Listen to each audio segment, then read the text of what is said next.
Y precisamente ahora en Ciudad Diversa le doy la bienvenida a Pablo Canseco, especialista en representación inclusiva y diversa. Buenas noches, Pablo, ¿cómo te encuentras? Hola, buenas noches, muy bien, gracias. Gracias por la invitación. Oye, quisiéramos ahora en el marco del mes del orgullo, ¿no? Junio, ya estamos entrando ahora sí, hablar acerca de cómo tiene que ver el avance de las ultraderechas en el mundo precisamente con el ataque directo a la comunidad LGBT. Claro, pues está teniendo un impacto importante. Afortunadamente en México, pues estamos hablando de un oasis en el mundo. Principalmente en el norte global es donde estamos viendo un impacto más fuerte. Estos discursos de odio, estos discursos y estas narrativas están teniendo un impacto directo sobre los derechos y sobre las políticas de muchas empresas en términos de diversidad y de inclusión.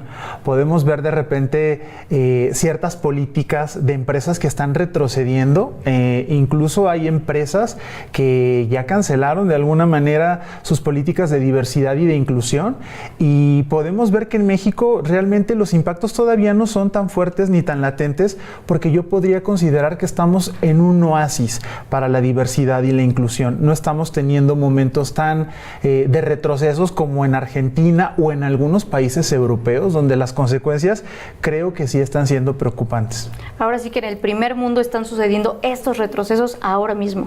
Sí, en el primer mundo, y bueno, hay algunos países como en Medio Oriente que originalmente tienen crímenes y tienen temas también políticos muy retrasados en términos de derechos humanos, pero también creo que Argentina en términos de Latinoamérica y en Ecuador son países que la ultraderecha está avanzando y está empezando a tener poco a poco retrocesos, y son gobiernos que poco a poco están generando estos discursos de odio, y de repente es un poco sorprendente. A mí me sorprende encontrarme, ver páginas como la página de la Casa Blanca, que son páginas oficiales, en donde puedes encontrarte publicaciones de odio, en donde en universidades, incluso como Harvard y algunas otras universidades, se están eliminando las políticas de diversidad, en donde en los programas de gobierno se están eliminando también las contrataciones de personas de diversidad de la comunidad.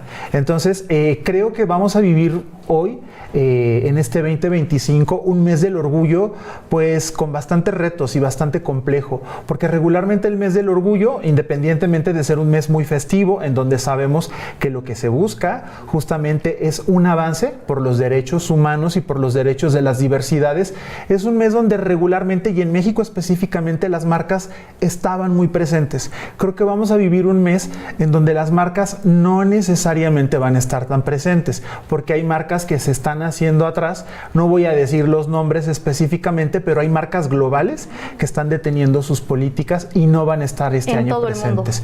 En todo el mundo, impactando a México específicamente. Oye, ya hablabas ahora de este caso de la Casa Blanca, de la página de la Casa Blanca, pero ¿cuál es el impacto de que personajes de poder o desde lugares de poder se enuncien estos discursos de odio? ¿Cómo recae esto en el pensamiento general de la población? Es una buena pregunta, es una pregunta muy interesante, porque si bien hay muchas personas que hemos avanzado y hemos trabajado por este avance en los derechos humanos, también hay un segmento de la población que tiene estos discursos de odio o de homofobia internalizados. Entonces, si yo veo a estas figuras que son líderes de países, que son gobernantes, emitiendo estos discursos de violencia, emitiendo estos discursos de odio, entonces yo me siento con una autoridad moral para poder replicarlos. Y entonces esto se enuncia y esto básicamente se replica en sentirme yo con la autoridad de poder ejercer estas violencias. Y esto lo podemos ver en un incremento en los crímenes de odio, transfobia, en los crímenes de homofobia, en las violencias, y lo hemos visto en países de primer mundo. Han habido marchas de la comunidad LGBT, pero también han habido protestas contra la comunidad LGBT, cosas que históricamente ya se habían empezado a superar o a olvidar. Ahora las empezamos a ver que están retomándose. Empezamos a ver a grupos opuestos y contra las comunidades LGBT. Empezamos a ver a países que empiezan a votar y a emitir leyes que en algunos casos no han sido autorizadas, pero países como Argentina empiezan a pedir que se promulguen leyes en contra de la comunidad LGBT para eliminar derechos. Empezamos a ver en Estados Unidos que se empiezan a pedir leyes para eliminar leyes o por lo menos políticas de diversidad y de inclusión para personas de la comunidad LGBT.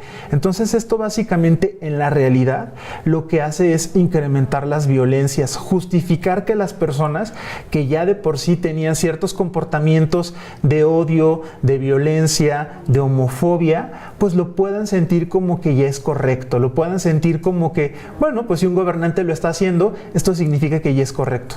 Me da la oportunidad de hacerlo yo también, legitima que yo también lo haga de algún modo, aunque sabemos todos que eso está mal. Oye, ¿y en qué medida todavía se siguen disfrazando estos discursos de odio, porque lo son, como simplemente pues parte de la libertad de expresión? Sí, también es una pregunta y un comentario bastante interesante.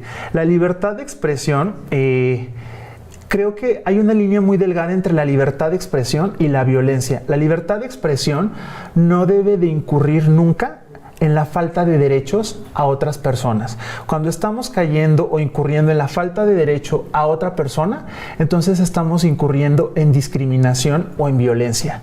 Cuando yo estoy hablando de libertad de expresión es porque no estoy alterando los derechos de otra persona. Entonces, cuando yo estoy alterando o impactando los derechos, entonces sí estoy hablando de algo muy distinto a la libertad de expresión. Entonces, cuando yo estoy hablando de la esclavitud, cuando estoy hablando de la trata de personas, cuando estoy hablando del feminicidio, cuando estoy hablando de los crímenes por homofobia, entonces ya es algo muy distinto a la libertad de expresión, porque estoy atentando contra los derechos fundamentales de una persona. Y creo que eso es muy importante tenerlo en cuenta, porque incluso hoy hay algo que me llamaba mucho la atención y es leer algunas notas donde Milei está hablando de eliminar el feminicidio como un crimen catalogado, porque dice, vale lo mismo la violencia contra un hombre que contra una mujer, pero sistemáticamente se ha generado una violencia contra las mujeres porque se ha oprimido a la mujer en la historia. Claro. Y porque hay muchísimas causas que generan que la violencia sea distinta contra una mujer y contra un hombre, pero esto es una línea bastante delgada que hoy estos grupos de ultraderecha tratan de razonar y tratan de disfrazar para poder decir, ah, bueno, entonces yo estoy perdiendo mi privilegio. Y por no perder mi privilegio, porque ni siquiera lo pierden, sino como que es una narrativa imaginatoria que de repente dicen, ah, pues yo pienso que voy a perder mi privilegio y por eso digo que o lo disfrazo de libertad de expresión. Claro que sí, y sobre todo también